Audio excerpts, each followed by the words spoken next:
Hey friends, how's it going? In today's video, I want to talk about some concerning signs that you ought to look for when working with or applying to music libraries that are out there. And this goes for royalty-free stock music sites and TV and production libraries as well. So the following are based on mostly my own personal experience, as well as some of the discussions that have gone on in the Make Music Income Discord server. I'll put the link to the Discord below in the description of this video. Come join the conversation. I'd love to have you there. Now, I'm not going to call out any libraries in this video. That's not how I roll. But I do think that many of you will have already experienced at least one of the following issues, which I'm going to discuss here, especially if you've been in the music library game for a little while now. And I encourage you to put your thoughts in the comments below and let me know if I'm missing anything here. Let me know if you agree or disagree with some of the things that I'm going to put forth here. I'd love to hear from you, and I'm sure it would be interesting for the rest of the community as well. Okay, number one red flag, library never pays you. Show me the money! So this is kind of an obvious one, and this is a subjective situation. All libraries are different, of course. Sometimes you need to pass a certain threshold to get paid. Sometimes it just takes a while to get, some momentum on a library. I mean, Daniel Carrizales from Stock Music Licensing often references the fact that, it took him a whole year before he saw his first sale on Audio Jungle. Now, there could be a lot of reasons why you're not getting any action from a library that you're working with.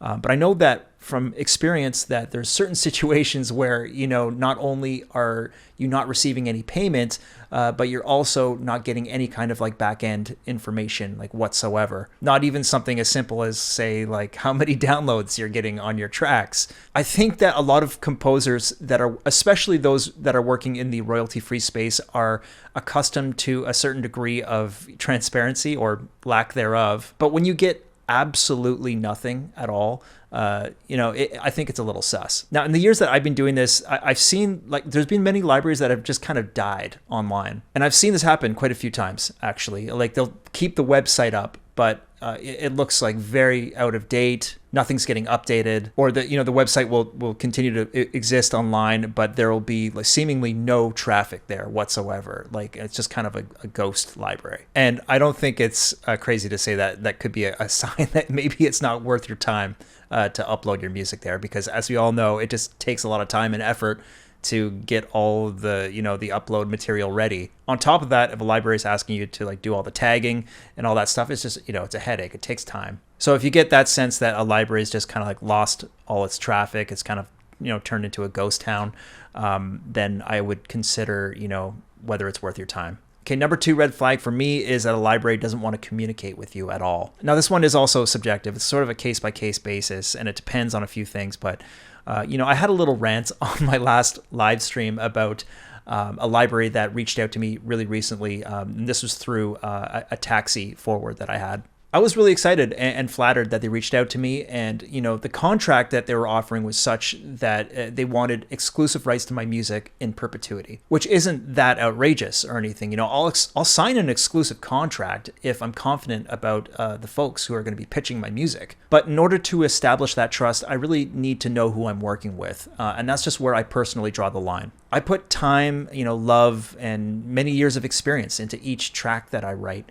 And if you're going to hold on to them forever, then, I'm hoping that maybe you'll be open to a chat with me over the phone or Zoom, just so I can, ask a few really simple questions, get to know the team a little bit. Who are you pitching to? What networks are you working with, if any? Now, if a phone call or a Zoom chat is asking too much, I get it. And, they might be really busy, and an email response would be just fine. But if I get nothing at all, then, I don't know. I don't feel inclined to hand over my precious music babies. Now, somebody rightfully pushed back on that idea in the comments of that stream and suggested that, it could be a language barrier sometimes, which is totally understandable. And in that case, a phone or a Zoom chat would be asking too much, perhaps. But again, a simple email response would totally suffice. I don't think that's asking a lot, but, let me know in the comments what you guys think about that. Okay, number three, doors are shut forever. I'm not sure that this one is so much of a red flag as it's just kind of perplexing in some cases. I think it's understandable that a smaller boutique production library isn't always going to be able to keep up with the constant flow of composer applications. Got to remember that these teams are often really small and they're very busy, and it's reasonable to keep the door shut on applications if they already have like a productive stable of composers that are able to keep up with demand. But when you have like other bigger like royalty free sites like Audio Jungle, for example, I'm just not sure that it's a great idea to shut out new composer applications for as long as they have. And I've seen this with other notable libraries as well. And I just, I'm always kind of confused about it. I think ideally you'd want like fresh new talent to be coming on board fairly regularly. Otherwise, things are just going to get stale. Okay, number 4, overly restrictive contracts. Let's talk about contracts here again. They come in all shapes and sizes. Some are better than others, of course. But I think that most of us can agree that any library that restricts their composers from being affiliated with a PRO or a performance rights organization is a major red flag. Again, that's just my take. Let me know if you agree or disagree in the comments. But I think that there's, probably a lot of composers, especially those working in like the stock music space, who have never seen a dime from their PRO. And they may be inclined to think like, well, yeah, I mean, like, I don't really care about PRO affiliation. But, trust me, I think that there may come a day when you discover that collecting performance royalties can be an extremely lucrative source of income. Even some of the terrestrial and satellite radio play that my music has received, along with some of the exposure to television, has amounted to a pretty decent chunk of cash from my PRO. And I would never dream of giving up that stream of income. It's crazy to me that a library would ask their composers to forfeit their affiliation with the PRO.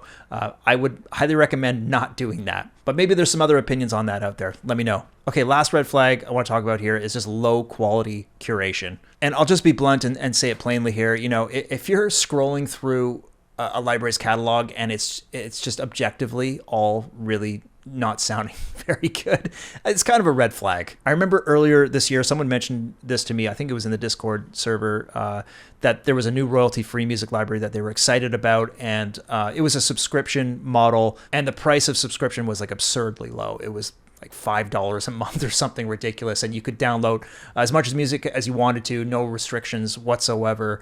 And I was like, okay, let's check out some of the music on this library. And yeah, I mean, I'm not gonna lie, I don't know how else to say it, but it wasn't sounding too good. I mean, it was pretty low quality across the board. If everything you hear is, sounding kind of rough, it's probably not somewhere you want to be, quite frankly. Now, what constitutes good and bad in music is, there's nothing concrete there. And people can make this same argument about the music that they find on Audio Jungle and Pond5, for example. And I mean, fair enough. There's some pretty low quality material there. You'll find it if you scroll through the tracks long enough. But at least generally speaking, the music that gets a lot of sales momentum on those libraries, or at least the music that gets algorithmically pushed to the top of the searches is, more or less like well produced. What I'm saying is that, if you find a new library that you want to work with and you're scrolling through the music and everything sounds really, really out of date and crummy in the catalog, that's a bad sign for obvious reasons. Anyways, that's it for me for today. Thanks for watching, guys. Let me know what you think in the comments.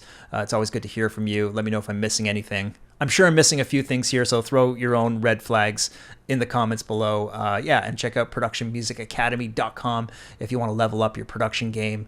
Join the Discord server. I'll put that link below. Tune into the Make Music Income podcast every Monday with my friend Eric Copeland. And until next time, see you later. Bye.